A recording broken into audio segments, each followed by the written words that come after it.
और चलिए ज्यादा जानकारी के साथ लखनऊ से हमारी सहयोगी वर्षा हमारे साथ लगातार बनी हुई हैं। वर्षा, क्योंकि चुनाव आयोग के द्वारा तैयारियों की बात पूरी तरह से की जा रही है, यहाँ पर पोलिंग पार्टियां जो हैं वो भी अपने अपने बूथों के लिए रवाना होती नजर आ रही हैं। बात समीकरण को लेकर के कर ली जाए, 9 सीटों पर किस प्रकार का समीकरण बैठता नजर आ रहा है? चुनाव प्रचार से क्या कुछ समझा जा सकता है?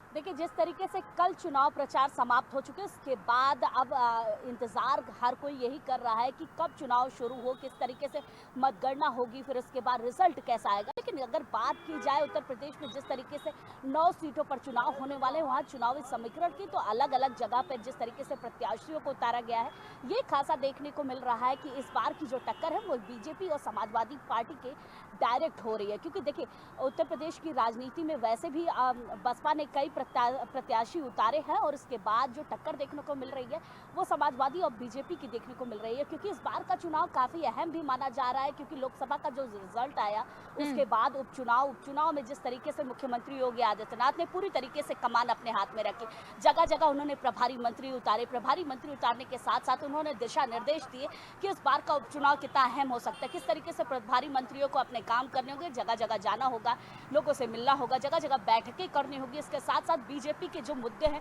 उनके बारे में बताना होगा। उसी तरीके से अगर अखिलेश यादव की बात की जाए तो उन्होंने भी अपने पार्टी के नेताओं को अहम संदेश देते हुए ये साफ कहा था कि इस बार भी किसी अधिकारी का कोई दबाव नहीं महसूस करना, किसी तरीके से अधिकारियों के बीच में आप रहेंगे और ये देखेंगे कि किसी तरीके से गलत तरीके से मतदान ना हो सके।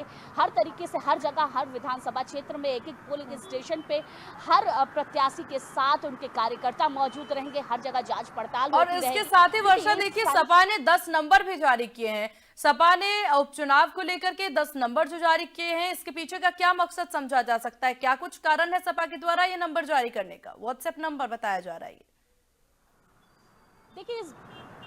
देखिए बिल्कुल, जिस तरीके से समाजवादी पार्टी के द्वारा ये 10 नंबर जारी किए गए, ये इन नंबरों के जरिए ये पता लगाया जाएगा, ये देखा जाएगा कि किन विधानसभा क्षेत्रों में किस तरीके से चुनाव हो रहा है, क्या वहाँ पे क्या कोई गड़बड़ी की आशंका जताई जा रही है। अगर कोई गड़बड़ी होती है तो चुनाव आयोग को तुरंत पत्र लिखा जाएगा और ये देखा जाएगा कि किस तरीके से गड़बड़ी हो रही है। देखिए, अखिलेश यादव ने अपने बयानों में साफ कर दिया था कि इस बार का जो उपचुनाव है वो अधिकारी के बल पर लड़ा जा सकता है। लेकिन अलग अलग नेताओं ने भी रिएक्शन देते हुए ये साफ कहा था कि बीजेपी कभी भी अधिकारियों के बल पर ये पूरा चुनाव नहीं लड़ती। जिस तरीके से उपचुनाव है उसमें काफी अहम भूमिका बीजेपी और समाजवादी पार्टी बिल्कुल, और इन दोनों के बीच में कड़ी टक्कर भी मानी जा रही है। वर्षा, आपके पास वापस आएंगे।